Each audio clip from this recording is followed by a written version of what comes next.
저는 예수님을 안 믿어본 적이 없습니다. 애초에 태어나기를 예수 믿는 집안에서 태어났기 때문이죠.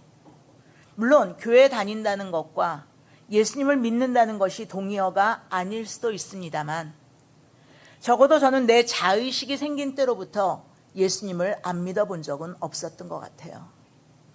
잠시 대학 시절에 세상의 불의와 부패, 차별을 보면서 하나님께 반항한 적은 있었습니다. 더욱이 친가 외가 쪽 모두가 집안 대대로 신앙의 가문인 환경에서 자랐기 때문에 예수님을 믿기 이전의 삶과 예수님을 믿은 이후의 삶을 잘 비교해 볼 수가 없었어요. 그런데 아마 여러분들 가운데는 사는 동안에 예수님에 대해서 알게 돼서 믿게 된 분들도 계실 것인데, 그런 분들은 어떻습니까? 예수님을 믿고 나서 삶이 나아지셨습니까? 아멘? 나아졌다면 어떻게 나아지셨습니까? 흔히 예수님을 믿는다는 것에 대해 착각하기 쉬운 한 가지 신화는 예수 믿으면 복 받는다, 예수 믿으면 만사 형통한다는 거죠. 그리고 여기서의 복과 형통의 개념은 하나님 나라의 영적인 개념이 아니라 세속적인 개념을 말하는 경우가 많습니다. 그래서 슬픔과 고통 속에서 신음하던 사람이 예수님을 믿으면 그 모든 슬픔과 고통이 사라져서 행복하게 되어야만 하고, 실패와 좌절만 겪던 사람도 예수님을 믿으면 성공하게 되어야 된다는 잘못된 믿음과 기대를 갖는 거예요. 그렇다면 여러분의 경우는 어떻습니까? 특별히 오늘 본문에서 과연 예수님의 제자들은 어떠했는지를 살펴보는 것이 그러한 문제에 대한 바른 이해에 도움이 될 줄로 믿습니다. 당시 유대사회에서 예수라는 젊은이는요, 그야말로 어두운 밤하늘에 나타난 혜성과 같은 존재였어요. 그의 탁월한 가르침, 그리고 어떤 질병이든지 고칠 수 있는 초능력으로 순식간에 많은 사람들의 인기를 한 몸에 받게 되었죠. 많은 사람들이 예수님께로 몰려왔어요. 그래서 그의 부르심을 받고 특별히 제자가 된 사람들은요, 자기들이 매우 운이 좋다고 생각했을지도 모릅니다. 예수님 덕분에 세상에서 비천하게 취급받던 자기들이 목에 힘을 줄 수 있게 되었고요, 잘만 하면 성공과 출세가 보장될 것 같았던 거예요. 그런데 그러한 제자들이 예수님의 이상한 행동과 말씀에 상당한 충격을 받게 됩니다.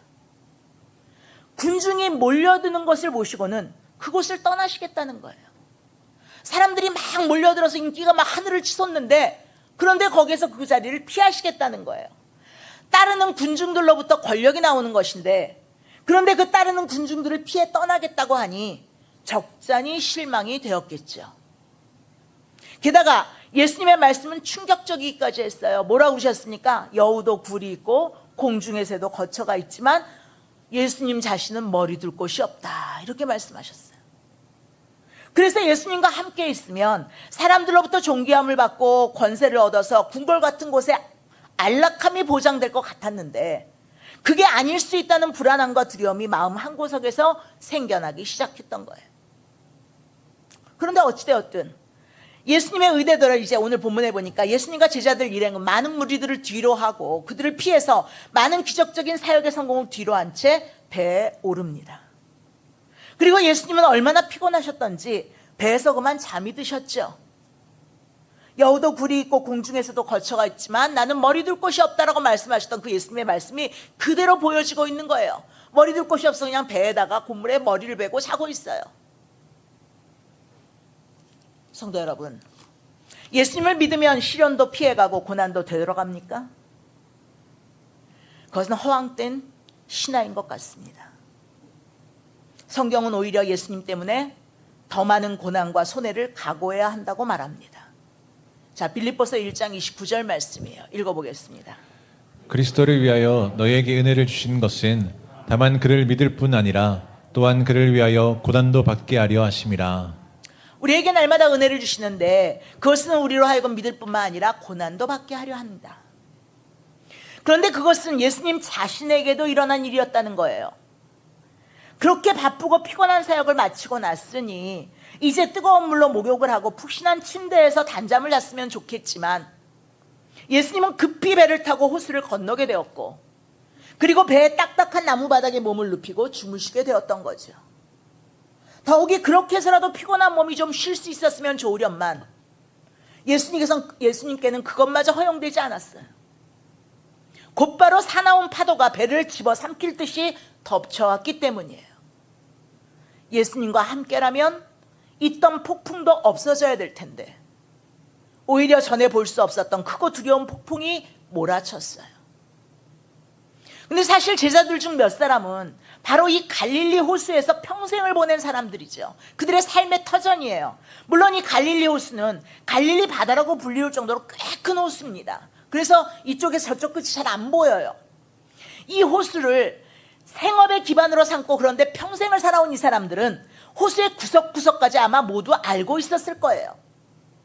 그리고 그 호수에서 평생을 살면서 얼마나 많은 바람과 풍랑을 경험했겠습니까? 그런데 그러한 그들도 이 큰 파도 앞에서는 경악하고 말았어요. 우리가 죽게 되었다고 소리칠 뿐이었어요.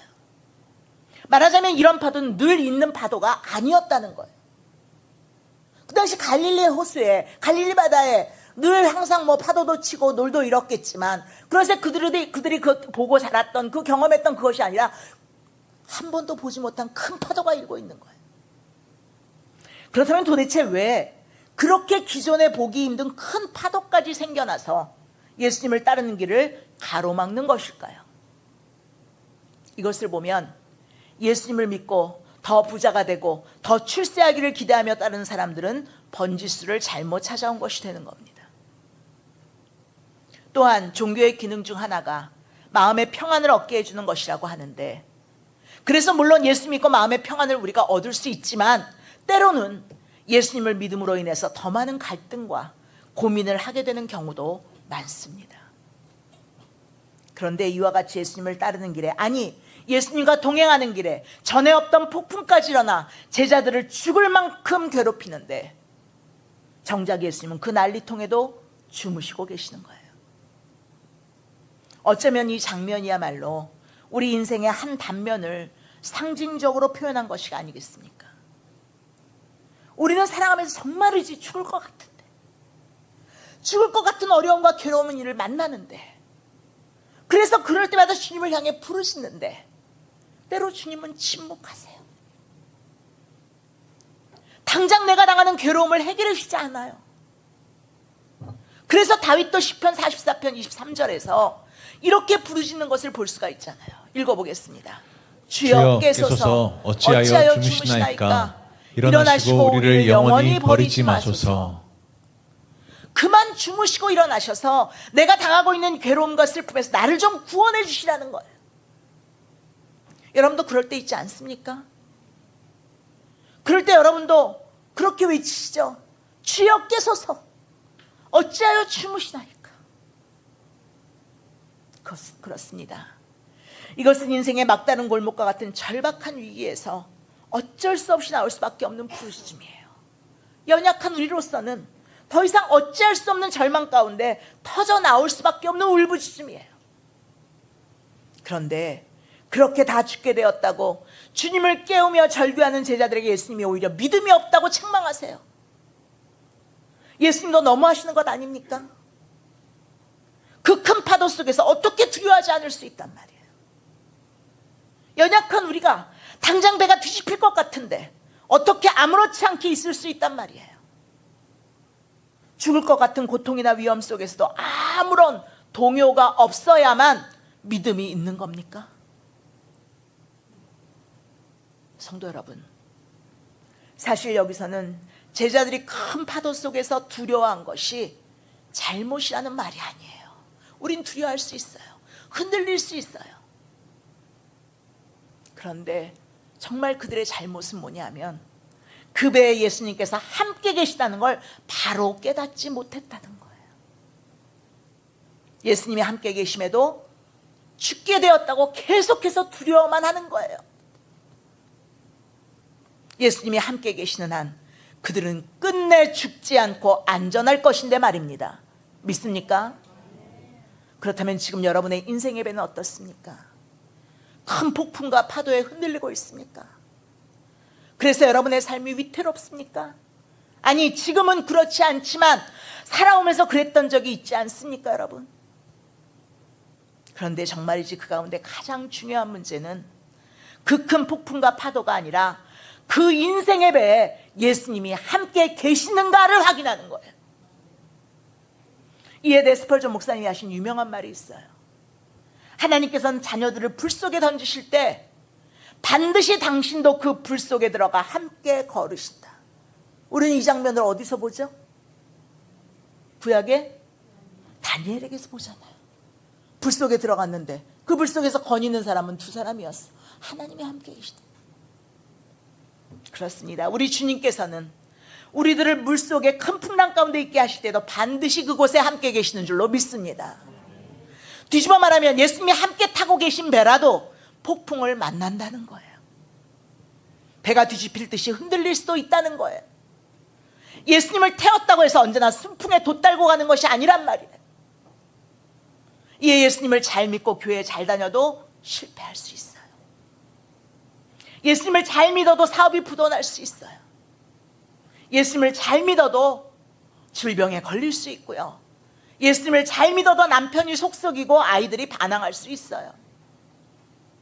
그러나 우리는 언제나 우리와 함께 계시는 예수님과 함께 그 큰 파도를 헤쳐나가고 고통도 견뎌나갈 수 있는 줄로 믿습니다. 그리고 나서 최후의 궁극적인 승리를 얻게 되는 줄로 믿으시길 바랍니다. 생각해 보세요. 자신을 메뚜기라고 여기는 사람에게 1cm의 상처는요 아주 치명적이에요. 그러나 코끼리에게는 그 1cm의 상처가 그저 모기에 물린 정도밖에 안 돼요. 간장 종지에 담긴 소금물은 아주 짜기가 그지없습니다. 그러나 동일한 양의 소금을 강에 뿌려보세요. 표시가 나요, 안 나요? 이에 소금을 고난이라고 한다면 문제는 소금의 양이 아니고 그릇의 크기라는 거예요. 이에 우리와 함께 하시는 주님은 때로는 우리의 고난을 없애주시기도 하시지만 우리의 그릇을 고난보다 더 크게 하셔서 고난을 능히 이기고 견디게 하시는 줄로 믿습니다. 결국 면역력 강한 사람이 병균을 이겨내듯이 고난을 이기는 법은 코끼리만큼 우리가 커지는 거예요. 그런데 우리가 코끼리만큼 커지는 법은 마녀보다 크신 예수님과 늘 함께 있는 것인 줄로 믿습니다. 그 마녀보다 크신 하나님을 늘 경험하며 사는 것인 줄로 믿으시길 바랍니다. 그러면 마녀보다 크신 주 예수님의 힘이 내 힘이 돼요. 그 예수님의 놀라운 권세가 내 권세가 돼서 끝내 고난을 이기게 되는 줄로 믿습니다. 한편 오늘 본문의 이 사건은 제자들이 예수님을 따르고 나서 처음으로 당하는 시련이었어요. 아마 이 시련을 통해서 그들은 예수님을 따르는 제자의 길이 대략 어떠할 것인지를 어렴풋이 알게 되었을 겁니다. 예수님을 믿고 따른다고 해서 세상의 모든 것이 다 잘 풀리고 잘 나가는 것이 아니라는 걸 조금은 깨달았을 거예요. 그런데 그보다 더 중요한 건 그 시련을 통해서 그들은 주 예수님을 더 잘 알게 되었다는 거예요. 이분이 누구이기에, 이분이 누구이기에. 그리고 더 주님을 의지할 수 있게 되었을 줄로 믿습니다. 사랑하는 성도 여러분, 여러분의 인생 항로에는 괴로움과 슬픔이 많으시지요? 짜증나고 속상한 일도 많을 줄로 압니다. 오히려 예수 안 믿는 사람들은 세상에서 일이 잘 풀리는 것 같은데 왜 나는 예수님을 믿어도 되는 일이 없는지 이상하게 생각되기도 해요. 그렇게 열심히 헌신하고 봉사했는데 왜 이렇게 힘들고 어려운 일을 당하게 되는지. 그러나 그것은 조금도 이상한 일이 아니에요, 여러분. 왜냐하면 오늘 본문에서 보듯이 예수님이 타고 계시는 배도 파도에 뒤집힐 듯이 흔들렸기 때문이에요. 그러므로 그때마다 여러분이 더 집중하고 확인해서 알아야 하는 건 가장 중요한 문제는 여러분의 그 인생 행로에, 여러분의 그 흔들리는 배에 예수님이 함께 동행하시는가라는 거예요. 예수님이 여러분의 삶에 함께 계시는 걸 분명하게 확인하고 알게 되면요, 두려워하지 않을 수가 있게 돼요. 심지어 당장 망하게 되었어도 그렇게 놀라거나 흔들리지 않을 수 있어요. 신명기 31장 6절 말씀을 믿고 소망하기 때문이죠. 읽어보겠습니다. 너희는 강하고 담대하라. 두려워하지 말라. 그들 앞에서 떨지 말라. 이는 내 하나님 여호와가 그가 너와 함께 하시며 결코 너를 떠나지 아니하시며 버리지 아니하실 것임이라 하고. 믿습니까? 믿습니까? 예수님이 우리의 삶에 함께 계시는 걸 분명하게 확인하고 알게 되면요, 망해도 괜찮다고 말할 수 있어요. 예수님과 함께 하면서 망한다면 오히려 또 다른 축복이 새롭게 시작된다고 기대하고 소망할 수 있기 때문이에요. 왜요? 우리와 함께 하시는 성자 하나님 예수 그리스도께서 이사야 43장 19절의 약속의 말씀을 그대로 이루실 것이기 때문입니다. 한번 같이 읽겠습니다. 보라, 내가 새 일을 행하리니 이제 나타낼 것이라. 너희가 그것을 알지 못하겠느냐? 반드시 내가 광야의 길을 사막에 강을 내리니. 믿습니까? 이 약속의 말씀을 잊지 말고 붙으시길 바랍니다. 그래서 내가 망해도 주님은 그 자리에서 다시 시작하게 하신다. 새 일을 이루신다. 광야에 길을 내시고 사막에 강을 내신다. 소망을 품기를 간절히 소원합니다. 여러분들, 향수는요, 병든 고래의 몸에서 짠 기름을 원료로 해서 만들어진대요. 여러분들 향수 좋아하시죠? 우황청심환 좋아하시죠? 안 좋아하시나 보구나. 이건 병든 소에게서 나온다고 그래요. 병들지 않은 소의 몸에서는요, 우황이 없대요. 또 로키산맥같이 험준하고 깊은 계곡에서 비바람, 눈보라, 모든 고통을 뚫고 죽지 않고 살아난 나무가 공명에 가장 좋은 원료가 돼서요, 세계적인 명품 바이올린이 되는 거예요. 이처럼 고난과 역경 뒤에 위대한 작품들이 나오고 명품들이 나오듯이 우리도 시련과 환난을 통해 하나님께 더욱 귀하게 쓰임받는 존재가 될 줄로 믿습니다. 야고보서 1장 12절 말씀처럼 말이에요. 시험을 참는 자는 복이 있나니 이는 시련을 견디어낸 자가 주께서 자기를 사랑하는 자들에게 약속하신 생명의 면류관을 얻을 것이기 때문이라. 아멘. 그런데 단 사랑하는 예수님이 함께 하심을 알고 믿음으로 시험을 참고 시련을 견디는 자가 이렇게 되는 줄로 믿습니다. 그러므로 이제 우리 모두 그 어떤 고난의 풍랑 속에서도 우리와 함께 하시는 주님을 깨닫고 끝내 축복이 되는 고난에 오히려 감사할 수 있기를 간절히 바랍니다. 사실 우리는 큰 성공을 거두고 일이 잘 되었다고 하나님을 찬양하고 감사하는 사람들을 보고 그들이 믿음이 좋다고 말하지 않습니다. 성공하면 믿음이 없어도 당연히 감사해요. 이렇게 성공했다고 감사하는 건 믿음이 아니라 마땅한 도리예요. 그러나 위대한 믿음은 고난 중에 더 찬양하고 망했을 때도 소망하며 감사하는 것인 줄로 믿습니다. 저희 유장로님이 지금 병원에 입원해 계신데, 저는 평생을 살아가면서 우리 유장로님의 그렇게 어린아이같이 해맑은 웃는 모습을 처음 봤어요. 어느 순간 병석에 있으면서도 그렇게 웃으시더라고요. 뭘 보고 웃으시는지 모르겠어요. 그래서 뭐가 보여요? 뭐 보고 그렇게 웃으세요? 근데 말씀을 안 하시는데 저는 그렇게 짐작했어요. 그 웃는 모습은, 아, 주님이 보이나 보다. 주님이 보이시나 보다. 정말 평생 살면서 그렇게 해맑게 행복하게 아름답게 웃는 모습은 처음 봤어요. 완전히 어린아이같이 천진남. 그래서 감사합니다. 성도 여러분, 오늘날 성공을 지향하고 풍요를 최고의 가치로 추구하는 세태 속에서 예수 그리스도의 복음이 매우 왜곡되게 전파되고 있습니다. 마치 하나님은 우리를 이 땅에서 축복하기 위해서만 존재하시는 분으로 믿도록 강요되고 있어요. 그러나 하나님은 때를 따라 우리에게 슬픔도 주시고 고난도 겪게 하심을 아시기를 바랍니다. 그것은 우리를 사랑하지 않아서가 아니에요. 우리의 연약한 믿음을 정죄하시고 심판하시기 위해서도 아니에요. 그러한 고통과 시련을 통해 우리를 깨닫게 하시고 가르치시고 하나님을 더 바라보게 하시고 성숙하게 하시기 위함임을 잊지 마시기를 바랍니다. 그렇다면 성도 여러분, 지금 여러분의 인생의 배가 흔들리고 불확실한 파도 속으로 끌려가고 있습니까? 그래서 두렵습니까? 고통스러우십니까? 충분히 그러실 수 있어요. 그런데 그보다 더 중요한 건 그 두려움과 고통이 여러분과 함께 계신 주님을 잊게 해서는 안 된다는 거예요. 아니면 그 주님을 더욱더 바라보셔야 될 줄로 믿습니다. 믿음이 없으면 두려움 속에서 함께 계시는 주님을 잊어버리게 돼요. 믿음이 있으면 두려움 속에서 함께 계시는 주님을 더 찾고 구하고 만나게 될 줄로 믿습니다.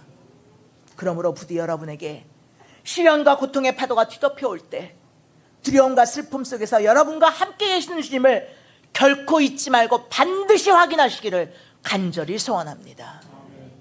오히려 그 고난과 시련의 파도를 통해 더 분명히 주님이 나와 함께 계신다고 주님의 임재를 확인하고 그분의 선하심의 능력을 확신하고 더 굳게 의지하게 되기를 간절히 소원합니다.